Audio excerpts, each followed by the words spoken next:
From cellular organization, we got to know that structural and functional unit of an organism is the cell. These cells in every organism need energy to maintain life, which means cell growth and tissue replacement. So, to maintain life, there are chemical processes occur within a living organism. And these chemical processes are known as metabolism. So to put it together, all organisms need energy for their metabolism. And the question is, how do organisms generate this energy? Well, it happens in two ways. However, in this part of the lesson, we'll be discussing only about one way of them, that is, generating energy by breaking down simple food produced by cells. This process of obtaining energy is known as cellular respiration. Cellular respiration is a series of biochemical reactions takes place in the cell organelle mitochondrion. It basically has two parts, inspiration and expiration. This reactant part of the equation shows inspiration, where oxygen is absorbed. And the product part of the equation shows expiration, where energy and heat are produced and carbon dioxide and water vapor are released as byproducts. This diagram shows the interrelationship between processes of cellular respiration and photosynthesis. See how the products of each processes have become the reactant of the other. In photosynthesis, carbon dioxide and water vapor are reactants and glucose and oxygen are the products. In cellular respiration, glucose and oxygen, which were the products of photosynthesis, now have become the reactants and produces carbon dioxide and water vapor as products. So you see that cellular respiration and photosynthesis are complementary reactions within the environment, though photosynthesis takes place in chloroplast by absorbing energy and cellular respiration in mitochondrion by releasing energy.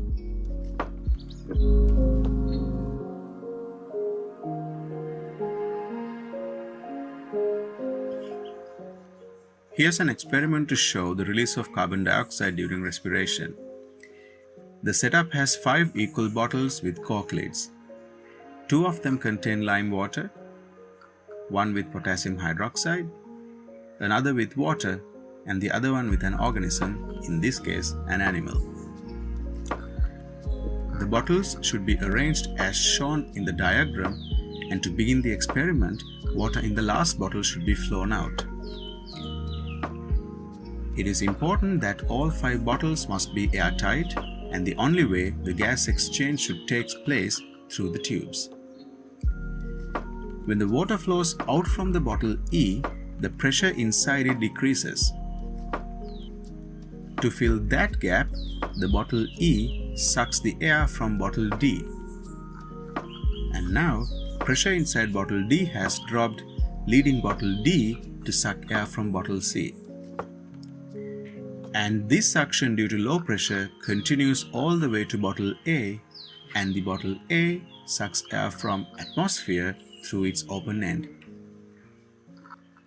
So we can understand that the airflow through each apparatus continues by the pressure depression takes place in each sealed bottle when the water starts to flow out from last bottle E.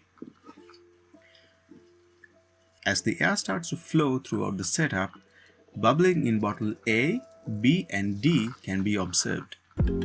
Also, lime water solution in bottle D produces milky white precipitate, while lime water solution in B shows no change. Well, lime water solution forms a white precipitate with carbon dioxide.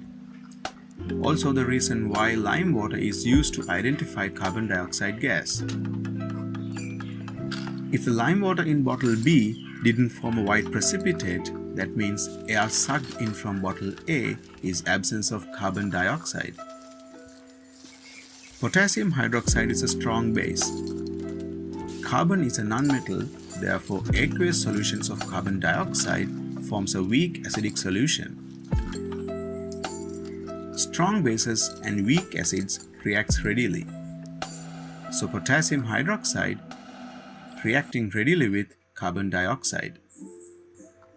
As a result, even though air from atmosphere contains carbon dioxide, as it flows through potassium hydroxide solution, all the carbon dioxide reacts with potassium hydroxide, resulting the air gets into bottle B is completely absence of carbon dioxide.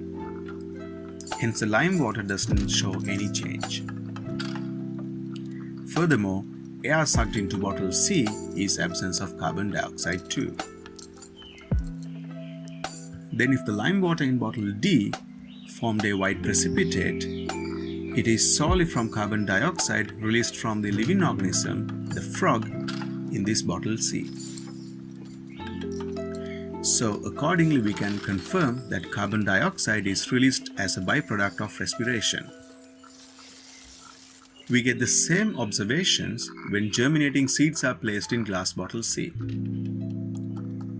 What do you think that could be observed if we place a plant in a bottle C and conduct this experiment in daytime and nighttime? Leave the observations in the comment section below.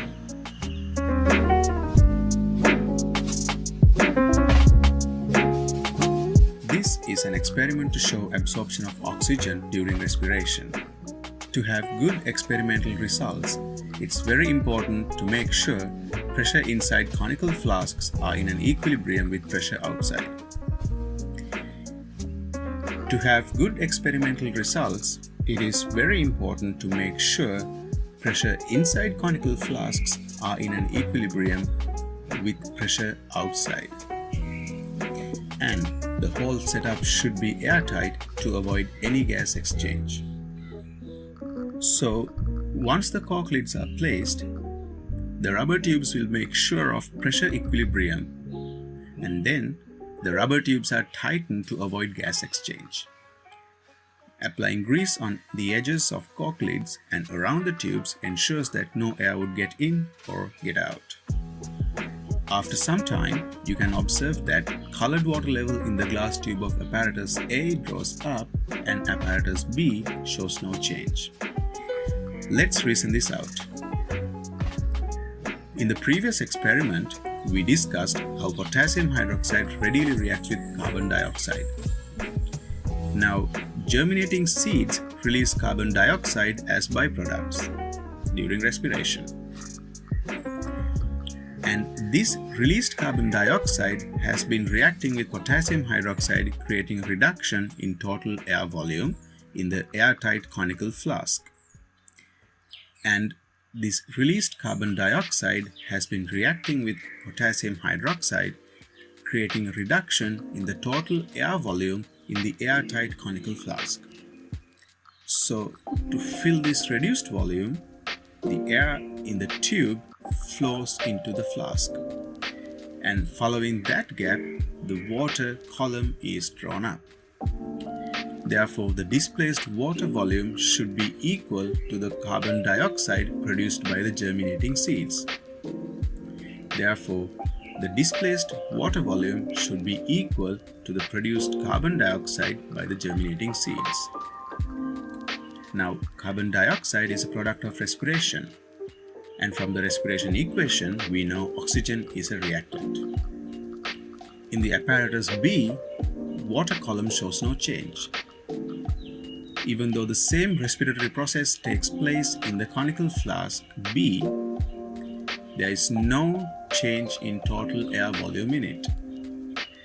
So, from this setup, we can assume that during respiration, volume of oxygen reacts is equal to the volume of carbon dioxide produced. Moving back to the setup A, we figured out that displaced water volume is equal to carbon dioxide produced by the germinating seeds. From setup B, we understood that during respiration, reacted oxygen volume is equal to the produced carbon dioxide volume. Therefore, the displaced water volume is actually the oxygen volume used up by germinating seeds during respiration. So we can draw the conclusion that oxygen is absorbed during respiration.